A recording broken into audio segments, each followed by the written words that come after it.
সাবেক প্রধানমন্ত্রী শেখ হাসিনা সহ 10 জনের বিরুদ্ধে গণহত্যা ও মানবতা বিরোধী অপরাধের অভিযোগ তদন্ত শুরু করেছে আন্তর্জাতিক অপরাধ ট্রাইব্যুনালের তদন্ত সংস্থা।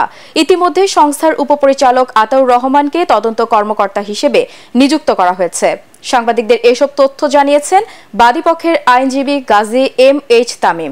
তিনি জানান, প্রাথমিকভাবে ঘটনার সময়কালীন পত্রিকাগুলো সংগ্রহ করা হয়েছে। তদন্ত শেষে প্রতিবেদন দাখিলের পর ট্রাইব্যুনালের চিফ প্রসিকিউটরের মাধ্যমে তা ট্রাইব্যুনালে দাখিল করা হবে। এছাড়া তদন্ত সংস্থা চাইলে আসামিদের বিরুদ্ধে গ্রেপ্তারি পরোয়ানা জারি করতে পারবে। এর আগে বুধবার সকালে তদন্ত সংস্থায় এই অভিযোগ দায়ের করা হয়।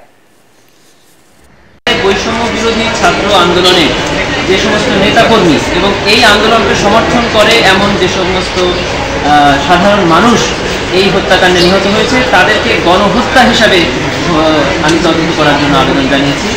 তদন্ত সংস্থা এই অভিযোগটিকে একটি মামলা হিসাবে রেকর্ড করেছে। এই মামলাটি রেকর্ড হওয়ার পরে একজন তদন্ত কর্মকর্তা নিযুক্ত হয়েছে। তদন্ত কর্মকর্তা এই মামলার দায়িত্বভার গ্রহণ করেই তদন্ত কার্যক্রম শুরু করে দিয়েছে।